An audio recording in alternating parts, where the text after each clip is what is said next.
Salut, bienvenue dans cette nouvelle vidéo sur notre série Doliba. Aujourd'hui, on va voir la gestion client et fournisseur sur Doliba.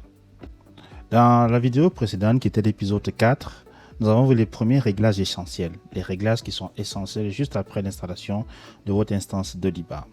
Dans cet épisode-là, on a vu comment vous deviez configurer votre société. On a parlé de l'identité, l'adresse, le logo, vos coordonnées. On a parlé du fait que vous devez choisir une devise et forcément choisir votre localisation. Nous, on avait choisi le Cameroun et on avait choisi le franc CFA comme devise.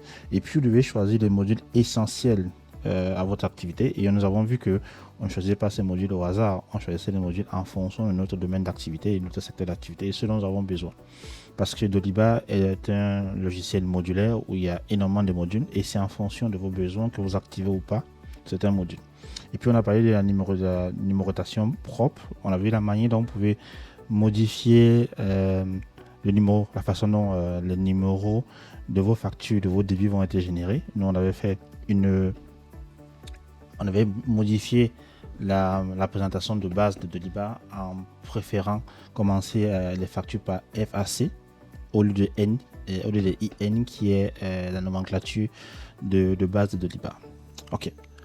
Aujourd'hui donc, nous allons parler de comment gérer les clients et les fournisseurs sur Doliba. Donc, gérer vos clients et fournisseurs sur Doliba, épisode 5. Alors, au sommet de cette vidéo, nous allons parler du concept TIES, aperçu concret et rôle possible. En deuxième partie, nous verrons comment créer un TIES, le workflow et les champs obligatoires. Puis nous présenterons la fiche TIES complète. Et puis on parlera de la migration. Ok. Donc commençons. C'est quoi un TIES?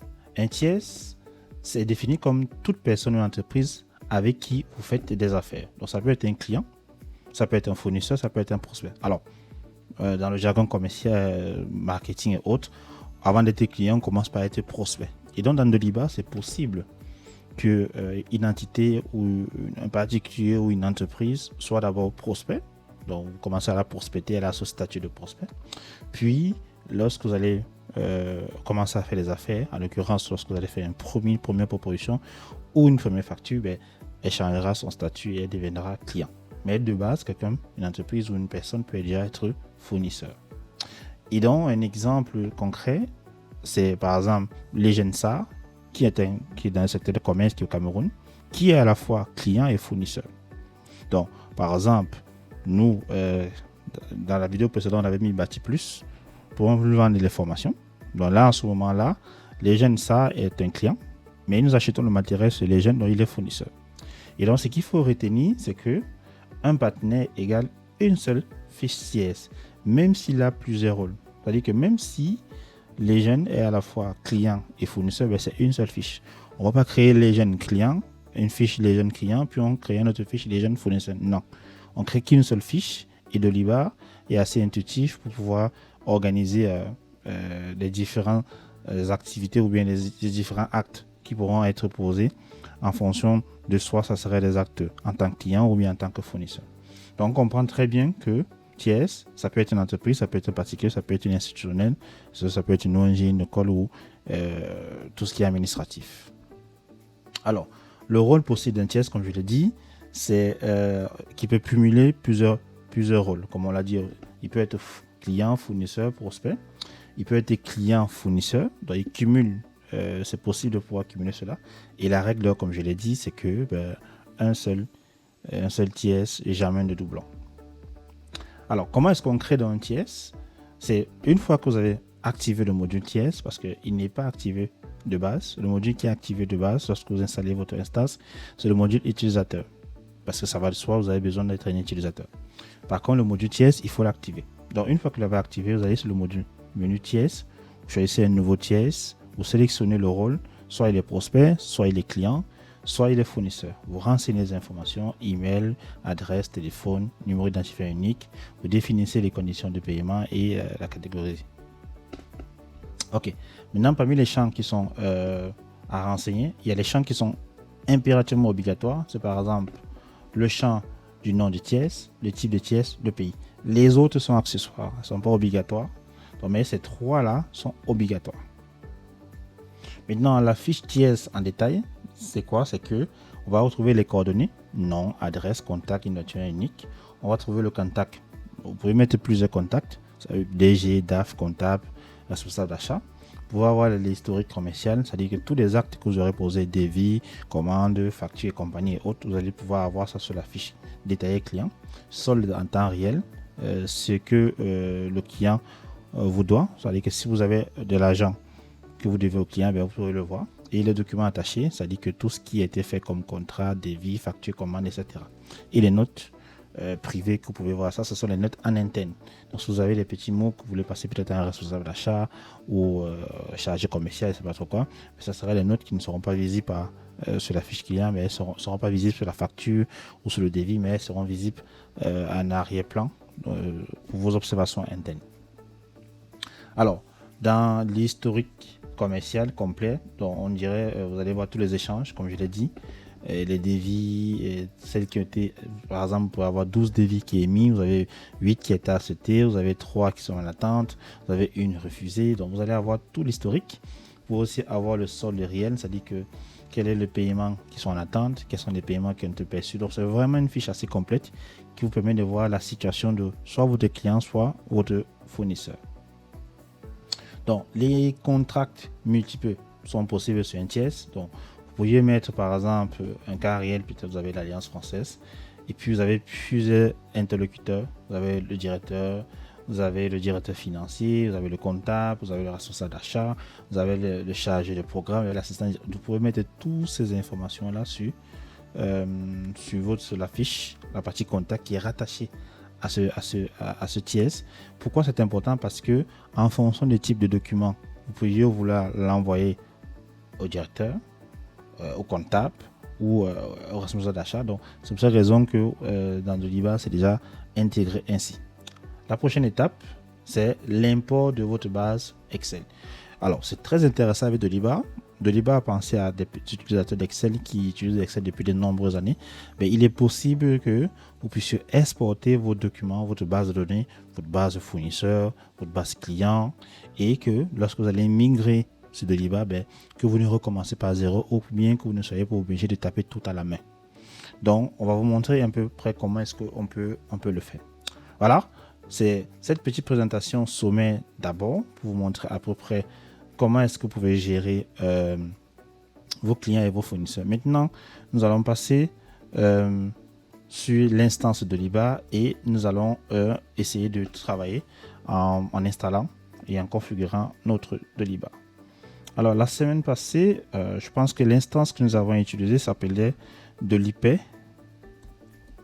que nous avons configuré. Ça s'appelait Dolipa, c'est celle sur laquelle nous avons commencé. dolipa.d1.com. Je pense que c'est voilà cette instance que nous avions installée la dernière fois quand nous avons commencé notre démonstration. Alors, première chose, nous allons sur la partie tiers parce que nous avons activé le module. Donc, je vais faire un récapitulatif rapide. Ce que vous devez faire, vous revenez sur la partie configuration. Vous allez sur la partie module et vous cherchez le module tiers. Il est bien là. Donc, une fois qu'il est activé, vous allez le retrouver ici.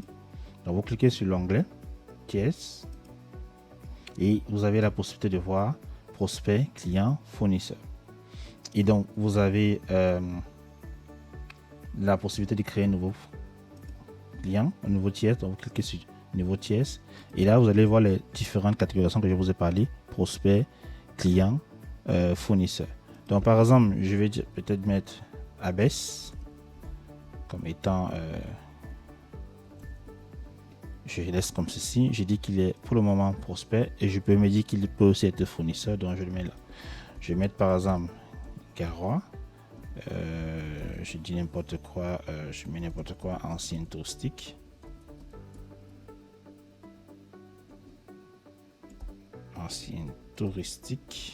si j'arrive à écrire touristique Garois. Et voilà, je peux choisir la ville. Donc, je vais mettre Garoua. Et puis, j'avais dit que le pays était indispensable, donc on choisit le pays. Si vous avez le code postal, vous mettez le code postal. Si vous avez le numéro fax, vous mettez le fax. Le numéro de téléphone, vous mettez le numéro de téléphone. Si vous avez une adresse email principale, vous mettez l'adresse. Moi, je vais par exemple mettre contact@abs.com. Voilà, je mets n'importe quoi. Je renseigne. Si j'ai le registre de commerce de l'entreprise, je le mets. Si j'ai l'identifiant unique, je le mets. Et puis, toutes les autres informations que je veux, par exemple, c'est une PME, PTP, je le mets. Alors là, on n'a pas encore configuré le type d'entité légale. On verra ça dans notre vidéo. Mais ce ne sont pas les champs obligatoires, donc ce n'est pas un problème. Vous avez la possibilité de faire une catégorisation ici en mettant une catégorisation. Ça vous dépendra de vous. Donc, une catégorisation fournisseur, prospect. Disons que vous pouviez, par exemple, vous dire que vous allez avoir des clients par secteur. Donc là, vous allez peut-être créer un secteur commercial, un secteur logistique, un secteur médecine, et c'est pas trop quoi, médical, voilà. Donc vous voulez absolument organiser vos clients ou vos fournisseurs par secteur. Donc c'est possible de le mettre fait ici à partir de la catégorisation. Et puis la personne qui est en train de créer le TS, c'est elle qui est de base, qui est assignée en tant que commerçant, mais vous pouvez mettre autant en fonction de vos utilisateurs que vous aurez. Si c'est une filiale et qu'il y a une maison mère, vous allez retrouver la liste de vos TS ici et vous allez pouvoir assigner ce TS à la maison mère, à une autre TS, et ça sera comme une maison mère. Le Liba fera le lien très facilement.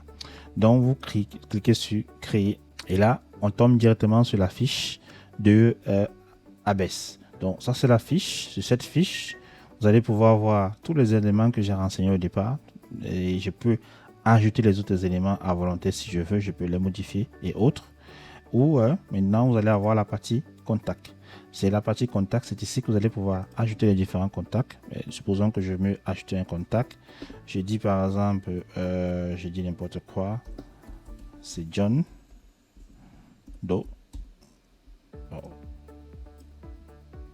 C'est plutôt Doe là-bas et je mets John ici. Et je dis que c'est monsieur. Je dis que c'est le directeur général. Je mets ces informations, son email, tout ce que j'ai, j'ajoute. Et je crée. Ça aura pour effet de rattacher à mon TS ce contact. Et je peux faire autant comme nous avons vu dans la présentation. Vu que je ne lui ai pas encore signé de facture, il est encore à prospect. Mais lorsque je vais faire un premier deal avec lui, cet onglet ne sera plus prospect, ça sera client. Mais pour le moment, comme je n'ai encore rien proposé à mon client, il est encore sous forme de prospect. Et comme j'ai dit que c'est un fournisseur, vous voyez qu'il a un onglet fournisseur. C'est ici qu'il va être regroupé toutes les factures, tous les devis, toutes les commandes qui seront faites avec ABS. Maintenant, toutes les autres factures côté commercial, côté client, bien sûr, seront ici. Et là, vous avez facilement les éléments qui vous aident aussi à suivre la prospection. Et là, pour le moment, c'est un client que j'ai enregistré, mais il n'est jamais contacté. Si je peux changer le statut, vous allez voir que ici, je peux changer le statut à contacté.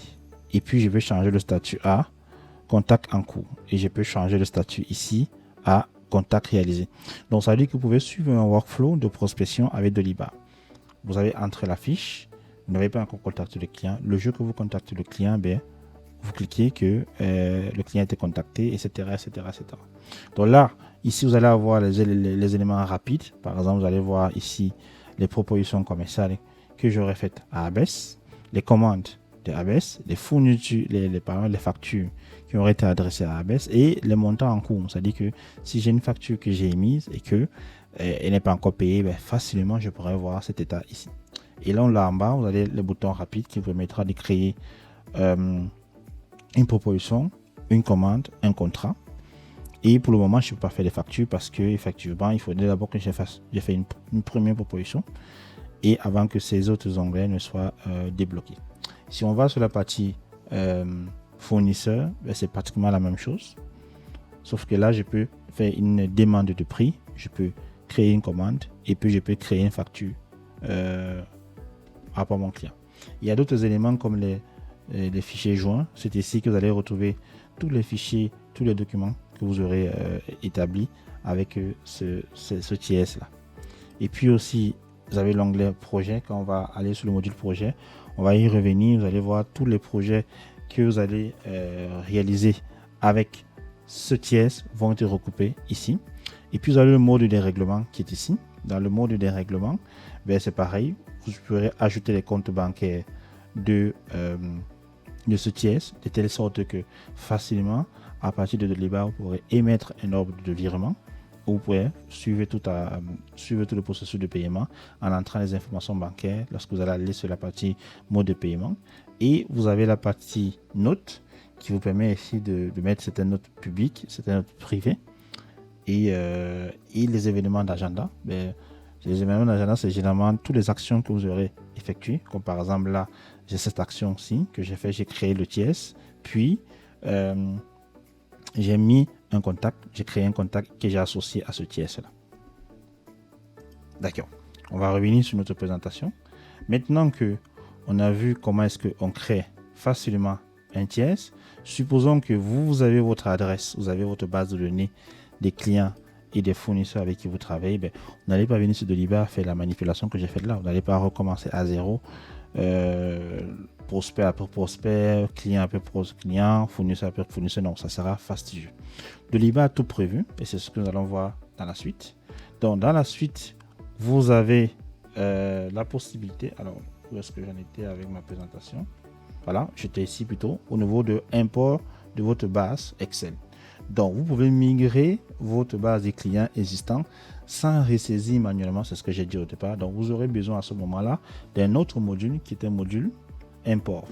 Donc, ce qu'on va faire, c'est qu'on revient sur notre instance, on vient sur la partie accueil, on va sur configuration et puis on va sur module et on cherche le module import. Alors, moi, je l'avais déjà fait, mais je vous montre juste comment vous pouvez faire. Et on fait la recherche et vous devez veiller à ce que le module import de données soit actif. Lorsque c'est actif, tout ce que vous aurez à faire, c'est de venir sur la partie outils. Lorsque vous venez sur la partie outils, donc sur le module outils, vous venez sur nouvel import. Et là, qu'est-ce que nous on veut importer? Si c'est les utilisateurs, vous récupérez votre liste d'utilisateurs et vous pouvez faire la migration. Si ce sont les contacts, pareil. Si ce sont les propositions commerciaux que vous allez faire vos TS, vous pouvez le faire. Non, ça c'est les commerciaux, pardon. Les propositions commerciales. Les lignes de proposition, des commandes, etc. Mais nous, ce qui nous intéresse, c'est TS, organisation, personne, physique et attributs. Je vais cliquer là. Et là, je vais me retrouver dans cette interface-ci. Vous avez le choix, si vous avez un Excel, donc vous devez, si par exemple vous avez un Excel 2010 ou 2022, vous devez convertir votre fichier en Excel 2007. C'est ça qui est supporté par Doliba. Ou vous devez le convertir à un fichier CSV. Nous, c'est ce qu'on va faire. Donc, je vais cliquer là. Et puis, je vais tomber sur cette troisième étape qui nous demande de faire l'import de notre fichier. Alors, moi, j'avais préparé un fichier de base que je vais venir importer là et je vais ajouter. Et là, je retrouve mon fichier. Je clique dessus. Et je tombe donc sur cette colonne. Doliba va lire mon fichier. Il va devoir faire la correspondance entre les colonnes qui sont dans mon fichier et les champs qui sont attendus par Doliba. Donc, par exemple, il a reconnu automatiquement les champs clients qui correspondent à la colonne cliente. Il a reconnu fournisseur, il a reconnu adresse, il a reconnu ville, il a reconnu téléphone, email, devise, mais il n'a pas reconnu facilement nom. Alors, moi, je dois y aider. Donc, je vais venir chercher le nom de TS parce qu'effectivement, dans ma colonne, je n'avais pas mis nom TS, j'avais plutôt mis nom. Donc, à vous aussi, pour faciliter la tâche, c'est peut-être de nommer les champs tels que Doliba voulait nommer le nom des colonnes de la manière dont Doliba l'attend. Et là, automatiquement, forcément, il va le reconnaître. Donc, moi, je vais mettre un nom TS pour faire la liaison. Et puis, sur la partie pays, je vais faire pays. Je vais trouver ça, ce code de pays qui va correspondre ici.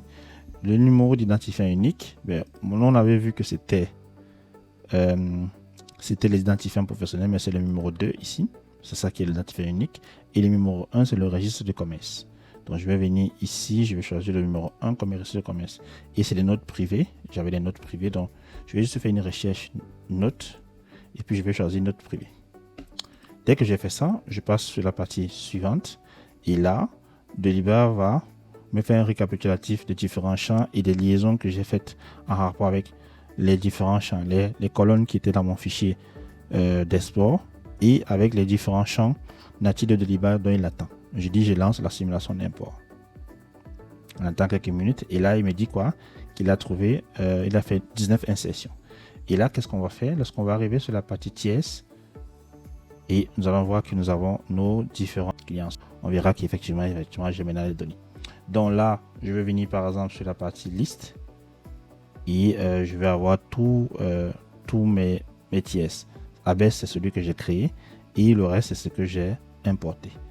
J'ai par exemple Guest Cameroun SAR, si j'entre dans sa fiche, j'ai Guest Cameroun SAR, j'ai toutes ces informations en rapport avec Guest.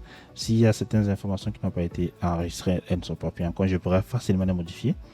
Et puis vous voyez que en faisant correspondre les identifiants, comme ça se devait, ça a pris le registre de commerce et le numéro d'identifiant unique correspondant. Et comme c'est un client, comme j'ai dit, c'est un client, j'ai la partie client et autres. Lui, il n'est que client. Et si je viens sur la partie fournisseur, c'est pareil, j'ai la liste de mes fournisseurs.